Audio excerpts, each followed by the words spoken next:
Okay, I hope you guys can see this. I just finished filming the Amico sign, and I wanted to walk over to see if I could catch some train action. Of course, if I had done this first, thank you, bus, I would have been in time to catch this freight train coming through. I'll just run the camera for kicks. I don't know if I'll use this footage. If I don't, you'll never see it, so who cares? But these trains through here tend to be pretty long, so I might still be able to catch the end of it for you. And this is, and there's a road that would have to be crossed. Still learning my way around here. I only got in last night. I haven't walked around much yet. This is one of the reasons I chose the downtown hotel, though, because I figured it would be, well, I knew it would be closer to the train action, that there would be things I could go do outside of the actual meetup activities. I've only got about a half hour to watch for trains here, and then I'm heading to Lakemont Park for the first of 2 meetups this weekend. There you go, this'll do. We'll watch the train through this clearing.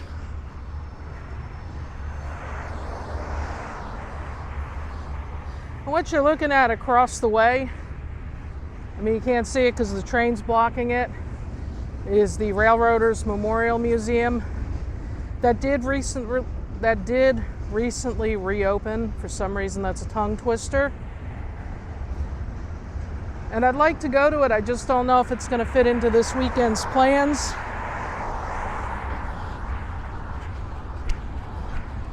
Gonna dart across the road before the next car comes. We'll just keep walking towards the train.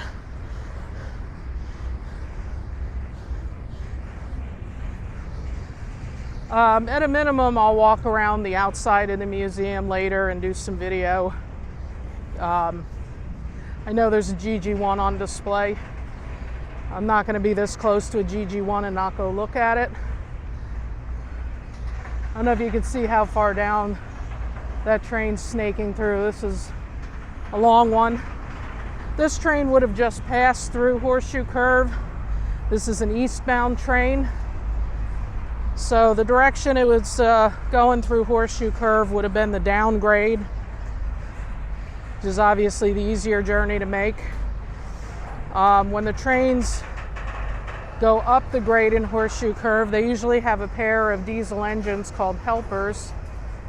And actually, as I was in my hotel room getting ready to come out and do a little filming and walking around, I saw a pair of helpers returning.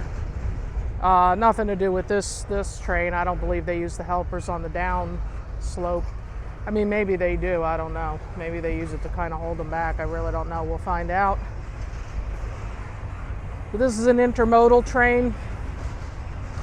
And what you see here, each one of these 2 containers will then be lifted off of it and set on a frame to be hooked up behind a tractor trailer and hauled to its final destination.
Looks like it's slowing down.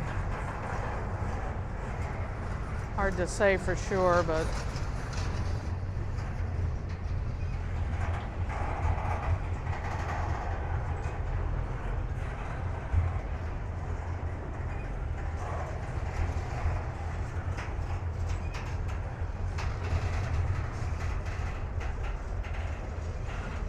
yeah, it's definitely slowing down.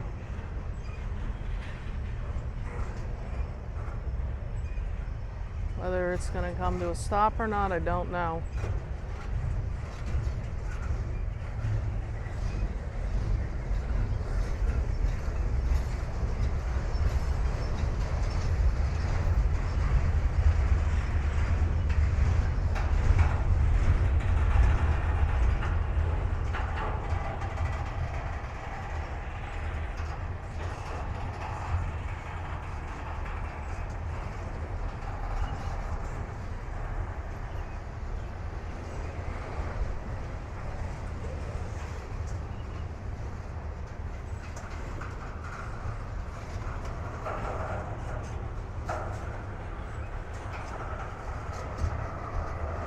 Alright, that looks like the last loaded car.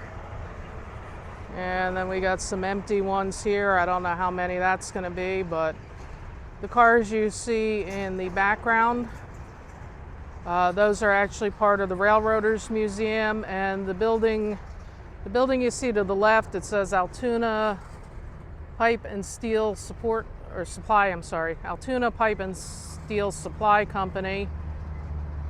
A little hard to read from this angle. And then the next one over here to its right is actually a roundhouse, which I believe is part of the museum. Actually, I know it's part of the museum. I just don't know what's inside or if you're allowed inside. I've never been to this museum, not even as a kid, because it was not open.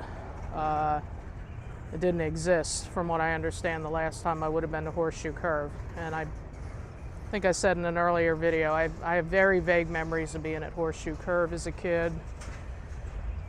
So I'm excited to go back as an adult. I watch it all the time on Virtual Railfan, on their live cams. And I watch it on videos, people like JP Videos, RJ78 Productions, who've been up here recently. I've watched their videos. And I've just been really eager to get back here myself. There are some bridges you can cross over these rails to get to the Railroaders Museum. I'm not going to do that right now because as soon as this thing's done passing through, I'm going to have to go back to the hotel, get my stuff. We're doing the meetup at Lakemont Park. And then Nick from Nick's Crossing and Nikki and I are going to go hunt for some train hobby shops after Lakemont Park. So that'll be fun. That's something I always like doing when I'm in a new area, is checking out their hobby shops. There's not as many hobby shops as there used to be in the world, so it's good to get out there and visit and support the ones that are still out there while you can. And hopefully they'll be there for the future. Interesting light bulb graffiti on that car. I really don't know what possesses people to do graffiti. I just don't understand it. I mean, train almost doesn't look right without it, but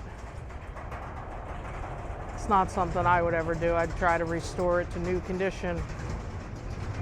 I mean, look at that. At least they're courteous enough. They're either courteous enough to leave the railroad logo there, or the company just paints over the graffiti to restore it. I don't know.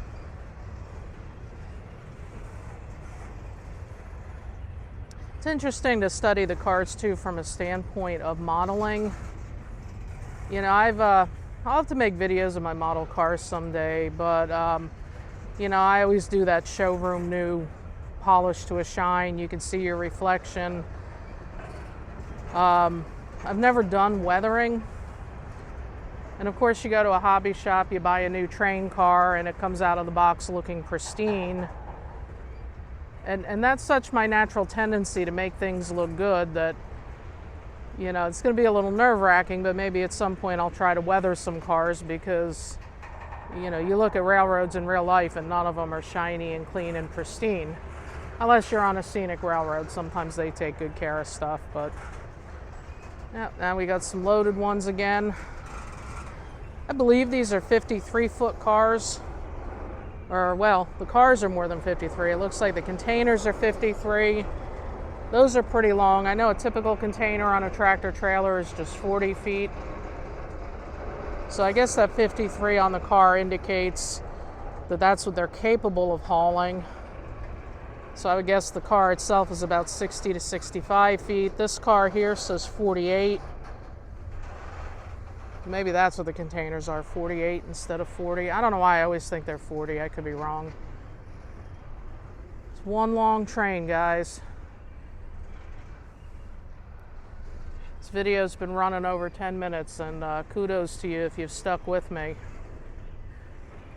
It is still slowing.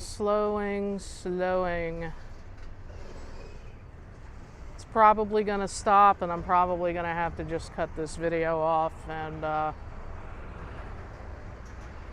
get ready to head to Lakemont Park. I'll let you know before I do that, though.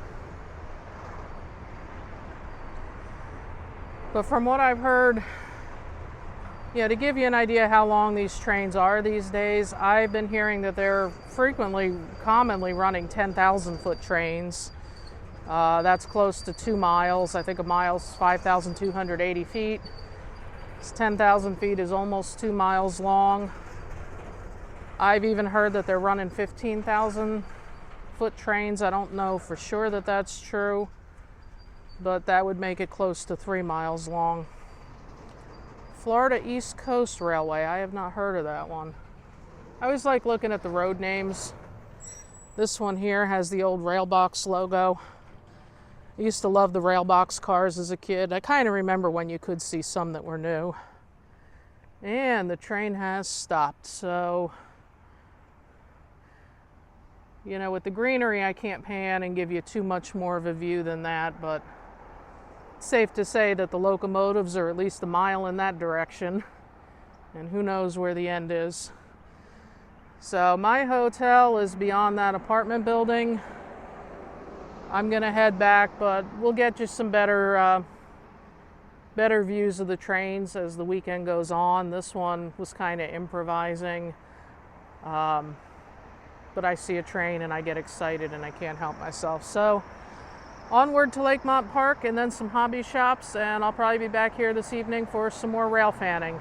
Thank you for watching.